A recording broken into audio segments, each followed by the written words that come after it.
We live in a small, busy, hardworking home. We've owned this home for 10 years, and in that time, it's hosted countless guests, and we've grown our family. Jeff, my husband, and I, we both work from home full-time alongside our daughter Welly, so we're all here a lot and we use every inch of this home. So our home needs to be a peaceful, calm space where our family loves to be and loves to come home to. A space that supports our well-being, our values, our intentions for living purposefully, and that functions for the needs of our family in this season of life. As our family grows and our needs change, we're learning how to use every inch of this space better, and that really helps us to be content here, to not want to move to a bigger home just to have more space.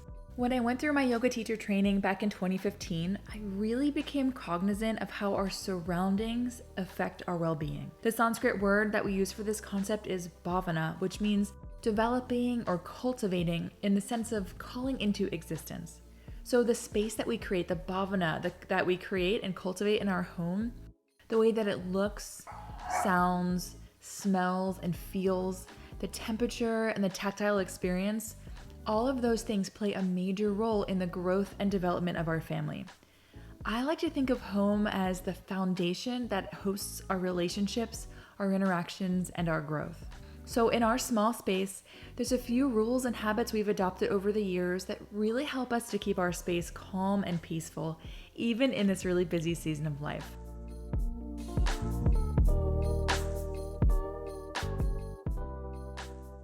So cultivating a peaceful home doesn't mean always having a picture-perfect home that never gets messy. Sometimes when chaos ensues, a 10-minute tidy goes a long way to bringing things back into order. And for us, one of the habits we maintain is everything has a place and everything in its place. I really think that makes a space easier to live in. Everyone knows where to put something and where to find something. In terms of scents and smells, those things are a major sensory experience. So I try to keep the windows open as much as possible when the weather permits, and I use my oil diffuser all year long. Scent has such a strong tie to memory, so I love to use cozy, mood-enhancing oils like cinnamon, nutmeg, and citrus. Scents send signals to our limbic system, the part of the brain that controls memory and emotion. So scents have the power to elicit positive emotions and lower our stress levels and improve our sense of well-being. I think this one element can be really overlooked, and so this is something I really try to focus on in our home. On a similar note, I like to clean with natural products or white vinegar just to avoid any harsh chemical smells in our home. You'll see that we have no or very minimal decor, like actual quote-unquote decor. Everything in our home has a practical use, well, as much as possible. We have a few vases around that I like to keep filled with flowers, but we don't have any superfluous stuff on top of furniture. I try to keep fresh flowers in my vases. Nothing fancy or expensive, but just something simple and beautiful. It just goes a long way to bringing a piece of the outside into our home, and it's one of those little life indulgences that just makes everything a little bit more special. Going back to that concept of bhavana, creating the space, the feel, the mood, the temperature, the smells, the sensory experience of your home, as much as possible, we cook real food at home. There's nothing like the smells, the energy, and the love that is infused in cooking. It just makes the space feel homier.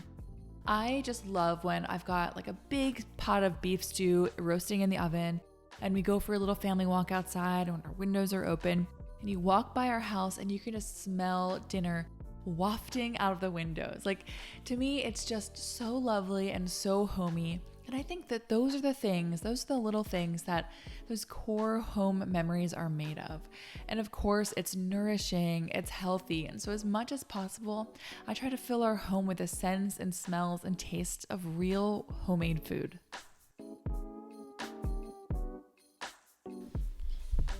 There's another habit we have as a family that goes a long way to creating peace and calm in our home, and that is that we always pray together before meals. It's just a little moment to be intentional and be grateful for our blessings, and it's really an opportunity for us to recenter and be grounded. We never have the TV on in the background. In fact, We don't have TVs in our bedrooms whatsoever. I'm super sensitive to the constant barrage of noise and flashing lights and volume changes of a television. I mean, honestly, we gave up watching TV years ago, and the only reason we still have one hanging here is because we haven't chosen art to replace it. But anytime I'm in a space like a restaurant or a home with TVs in the background, I'm reminded at how distracting it is. So I know that this is one of those kind of quirky things, but it's really a biggie for us. One of the habits I've adopted is to keep it clean, and I mean washed, not just tidied up, but regularly I like to wipe down surfaces, I vacuum, and I dust. I clean scuffs off the walls, and I like to keep the windows bright and clear.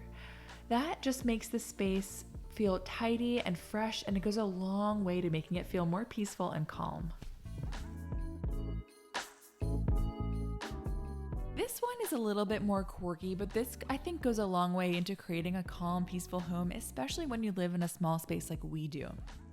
We tend to process the mail all at once. And what I mean by that is we only check our mailbox once a week, if that. Sometimes it's 2 weeks before we get out to our mailbox.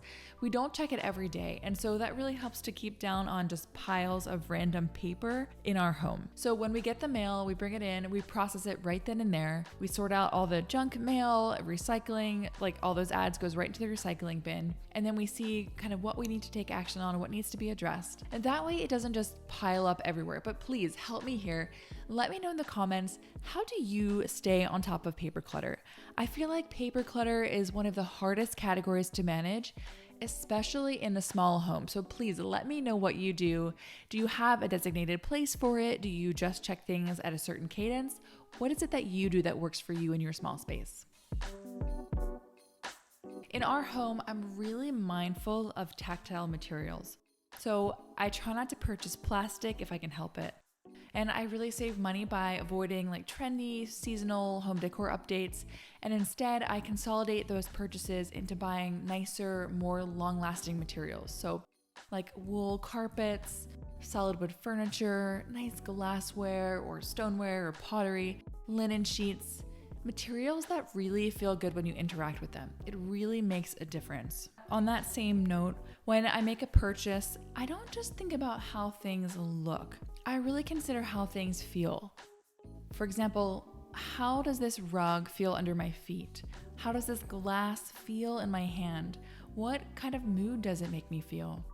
Every material and shape conveys an energy, so I really try to be sensitive to that when bringing something like furniture or something that we use on a daily basis into our home.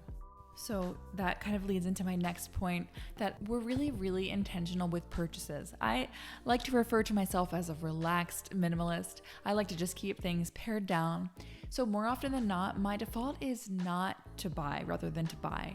So that just really helps. Living in a small home, it helps keep that doable because we try not to accumulate a lot of stuff, and so it just keeps any messes down or piles of things that I need to find a new home for or organize or declutter. Just helps to keep things a little bit more peaceful and calm. When stuff starts to feel a little cluttery to me, I just take one empty grocery bag and I go through cupboards, closets, drawers, etc.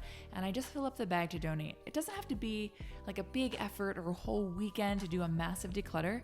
Just this simple habit of staying on top of the things that tend to make their way into our home, it goes a long way to create some breathing room. Another rule that I tend to live by is Ohio. Only handle it once. Anything that comes into our home or anything that I need to clean up or put away, I'm not going to pick it up and move it to a countertop and then pick it up and move it to the stairs and then bring it upstairs and put it away. I'm just going to handle it once. I'm going to pick it up and I'm going to put it right where it needs to go. It just really helps to keep down piles of random stuff, and yeah, it just keeps the house cleaner.